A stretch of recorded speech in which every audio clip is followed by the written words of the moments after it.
ஒரு அழகான காலை. வீட்டின் முன்புறத்தில் தாத்தா பாட்டி இருவரும் தோட்டத்தை சுத்தம் செய்து கொண்டிருந்தார்கள்.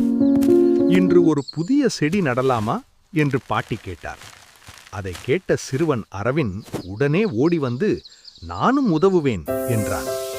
சிறிய தங்கை காவ்யா ஒரு குட்டி செடியை கையில் பிடித்துக்கொண்டு, இந்த செடியை நாம வளர்ப்போம் என்று மகிழ்ச்சியாக சொன்னாள்.